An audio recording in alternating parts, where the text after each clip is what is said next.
السلام علیکم ورحمۃ اللہ وبرکاتہ۔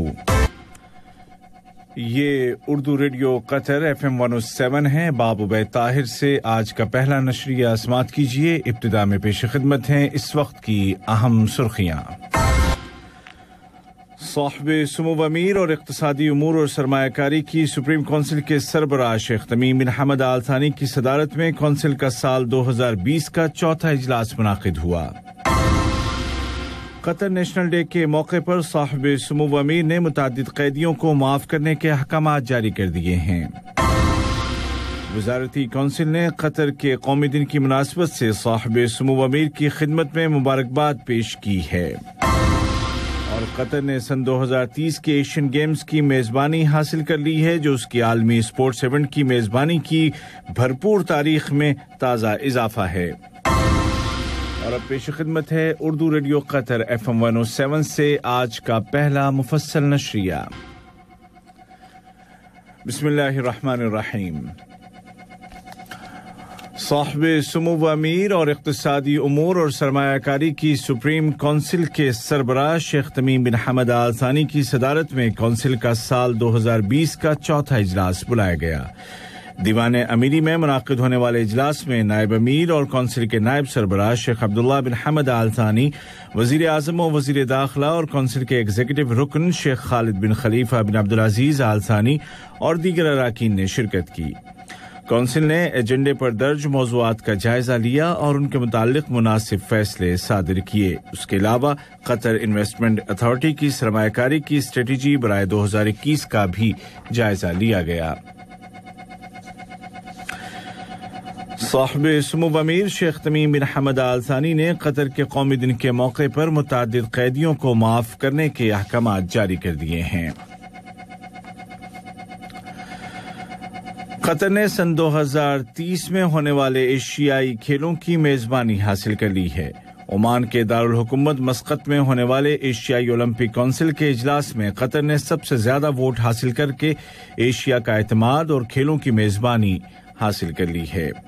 صاحب سمو امیر شیخ تمیم بن حمد آل ثانی نے اس کامیابی پر خوشی کا اظہار کرتے ہوئے ایک ٹویٹ میں میزبانی کے حصول کے لیے فائل تیار کرنے والی کمیٹی اور اس کی کوششوں کا شکریہ ادا کیا اور کہا کہ دوحہ 2030 ایک یادگار پل ہوگا جو قطر کے اس پیغام کا مظہر ہوگا کہ کھیل انسانی رابطوں اور انسانوں کے درمیان ثقافت اور مفاہمت کو مستحکم کرنے کا ذریعہ ہے۔ صاحب سمو امیر کے ذاتی نمائندے شیخ جاسم بن حمد آل ثانی نے دوحہ 2030 کی میزبانی کے لیے کام کرنے والی ٹیم کی دوحہ واپسی پر حمد انٹرنیشنل ایئرپورٹ پر ان کا استقبال کیا۔ اس ٹیم کی قیادت قطر اولمپک کمیٹی کے سربراہ شیخ جوان بن حمد آل ثانی کر رہے تھے۔ شیخ جوان بن حمد آل ثانی کی قیادت میں قطری وفد عمان میں ایشیائی اولمپک کونسل کی جنرل کانگریس کے 39ویں اجلاس میں کامیاب شرکت کے بعد واپس وطن پہنچا۔ اس کامیابی پر خوشی کا اظہار کرتے ہوئے وزیر اعظم و وزیر داخلہ شیخ خالد بن خلیفہ بن عبدالعزیز آل ثانی نے کہا کہ سن 2030 ایشین گیمز کی میزبانی تمام عربوں کی کھیل کے میدان میں ایک کامیابی ہے۔ انہوں نے دوحہ میں 2030 کے کھیلوں کے ایشیائی اور عرب شائقین کو خوش آمدید کہا۔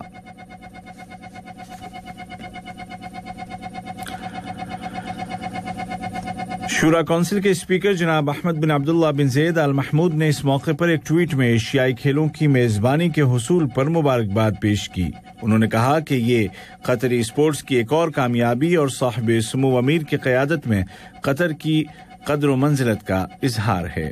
انہوں نے اس اعزاز کے حصول کے لیے کام کرنے والے تمام افراد کو سلام پیش کیا، جن میں سرفہرست قطری اولمپک کمیٹی اور دوحہ بیڈنگ فائل 2030 کی کمیٹی ہے۔ قطری اولمپک کمیٹی کے صدر شیخ جوان بن حمد آل ثانی نے کہا کہ یہ کامیابی یوں ہی نہیں مل گئی ہے۔ انہوں نے کہا کہ ہمارا مطمع نظر یا ایمبیشن صرف ایشین گیمز نہیں ہے، بلکہ ہمارا گول سن 2032 کے اولمپکس ہیں اور براعظم ایشیا کی جانب سے ملنے والے اس اعتماد سے ہمارے بھروسے میں اضافہ ہوا ہے۔ وزیر ثقافت اور کھیل جناب صلاح بن غانم العلی نے کہا کہ ایشین گیمز 2030 کی میزبانی کا حصول آسان نہیں تھا۔ انہوں نے اس سال کے قومی دن کے سلوگن کو کوٹ کرتے ہوئے کہا کہ اس کامیابی پر ہم عرش والے کی تعریف بیان کرتے ہیں اور انشاءاللہ اب ہم اولمپکس کے لیے آگے بڑھیں گے۔ یہ خبریں آپ اردو ریڈیو قطر FM 107 سے سن رہے ہیں۔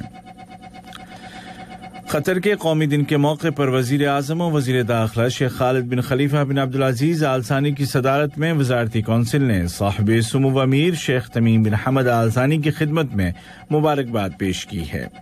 کابینہ نے انتہائی فخر اور اعتزاز کے ساتھ اس موقع پر قطر کے بانی اور فاؤنڈر شیخ جاسم بن محمد بن ثانی کی خدمات اور قطر کی تاسیس میں ان کے تاریخی کردار اور ان تمام مخلصانہ کوششوں کو یاد کیا جنہوں نے اس ملک کی ترقی، اس کی خود مختاری اور آزادی کے تحفظ میں اپنا حصہ ڈالا۔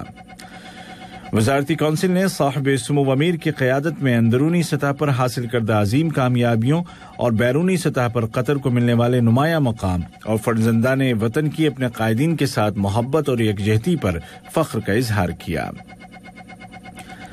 اس موقع پر وزیر انصاف اور قائم مقام وزیر مملکت برائے امور کابینہ ڈاکٹر عیسیٰ بن سعد الجفالی، وزیر ثقافت اور کھیل جناب صلاح بن غانم العلی اور وزیر برائے انتظامی ترقی، لیبر اور سماجی امور جناب یوسف بن محمد العثمان فخرو نے کہا کہ یہ دن وفاداری اور محبت اور وطن کے ساتھ محبت کی تجدید اور آباء و اجداد کے اقدار و روایات کو یاد کرنے کا دن ہے۔ ان وزراء نے قطر کو مختلف شعبوں میں ملنے والی کامیابیوں کو بھی دہرایا۔ وزارت داخلہ میں قومی دن کے جشن کی سیکیورٹی کمیٹی نے تمام تقریبات کی سیکیورٹی کے متعلق اقدامات کو مکمل کرنے کا اعلان کر دیا ہے اور اس ضمن میں تمام شہریوں اور مقیم افراد کے لیے گائیڈ لائنز جاری کر دی ہیں۔ دوحہ میں فلسطین کے سفیر جناب منیر غنام نے قومی دن کے موقع پر قطر کی ترقی اور خوشحالی کے سفر کی تعریف کی ہے۔ اسی طرح ایکواڈور کے سفارت خانے کے ناظم الامور جناب ڈینیل رفادینرا نے بھی قطر کی کامیابیوں پر انتہائی خوشگوار حیرت کا اظہار کیا کہ یہ ملک اب دنیا میں ایک اہم طاقت بن گیا ہے۔ دوحہ میں کینیڈا کی سفیر محترمہ اسٹیفینی ملکم نے بھی لیبر مارکیٹ میں کی گئی مسلسل اصلاحات، سن 2021 میں شورا کونسل کے الیکشن کے اعلان اور ٹائم فریم کے مطابق ورلڈ کپ 2022 کے منصوبوں پر عمل درآمد جیسے اہم امور کے حوالے سے قطر کی تعریف کی، جبکہ فرانسیسی سفیر فرینک جولے نے بھی شہریوں اور مقیم افراد کو اس موقع پر مبارکباد پیش کی ہے۔ آج کا پہلا نشریہ ختم ہونے سے قبل اس وقت کی اہم سرخیاں ایک مرتبہ پھر سن لیجیے۔ صاحب سمو امیر اور اقتصادی امور اور سرمایہ کاری کی سپریم کونسل کے سربراہ شیخ تمیم بن حمد آل ثانی کی صدارت میں کونسل کا سال 2020 کا چوتھا اجلاس منعقد ہوا۔ قطر نیشنل ڈے کے موقع پر صاحب سمو امیر نے متعدد قیدیوں کو معاف کرنے کے احکامات جاری کیے ہیں اور وزارتی کونسل نے قطر کے قومی دن کی مناسبت سے صاحب سمو امیر کی خدمت میں مبارکباد پیش کی ہے۔